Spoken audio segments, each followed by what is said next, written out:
Apan salamat sa Dios nga hangtod karon ang Dios naghatag og dakong pili nimo.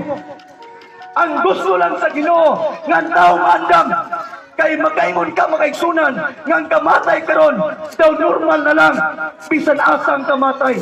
Sa amo gali sa lugar sa Mantikaw makaigsunan bago ko nag-funeral service, ilubong na pagkaugma, aning paggabi na po, tuna na po'y patay, nagsunod ang kamatay. Taman ran tao mingon, ha? Namatay di ay? Ikson, walay makapugong sa kamatayon.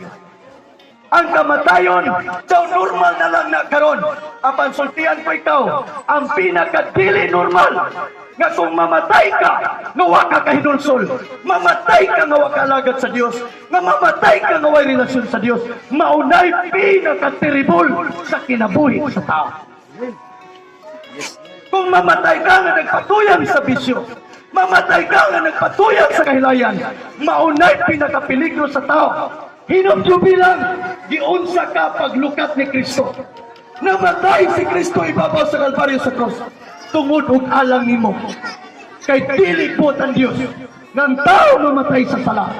Apan gusto ang Dios nga hinulsulan nato ang atong mga kapakyasan.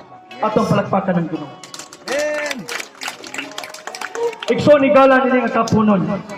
Ako moingon nimo nga Dios wala pa nahuman sa imong kinabuhi. Dunay mga tao mingon, sige lagwali, na doon na mubalik ang Ginoo, namatay na lang si Lula o si Lolo, wala pa man niya gigapon, hantod karon.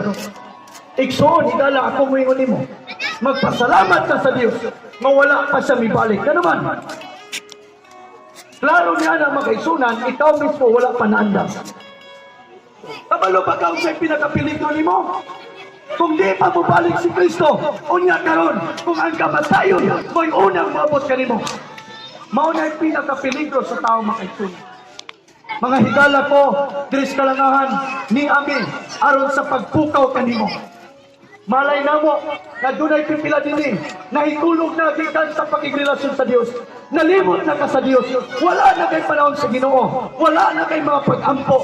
Wala na kay pagsimba. Ikson, dili ni sa lagba. Dili ni aksidente nga ni Abi tungod nimo. Amen. Amen.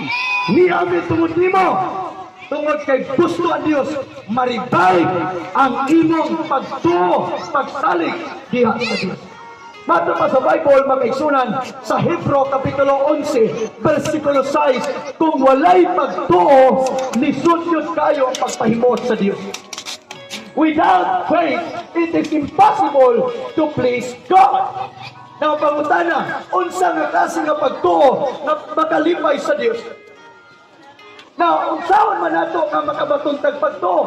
Ang Bible nagsulti makaigsunan sa Roma 10 versikulo 17 na din ang pagtuo nagagikan sa pagpamati sa minsay. Sa minsay ni Kristo. Faith cometh by hearing upon hearing the word of God. Now, ikson, ang pagbaton ng pagtuo, pinaagi siyang pulong. Kung wala kay pulong ni Kristo, sama nga wala kay pagtuo. Ang makapalipay sa Dios pagtuo. Kining pulong makaigsunan, kining gitawag Bible, mao ni mismo Dios.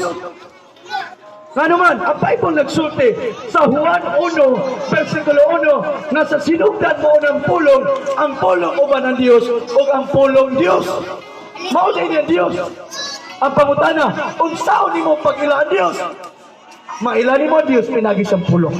Dili pwede moingon ka nga nakailan naman ko sa Dios brad tungod kay gisultihan ko ni Lolo, gisultihan ko ni Lola. No, ang pag-ila sa Dios personal.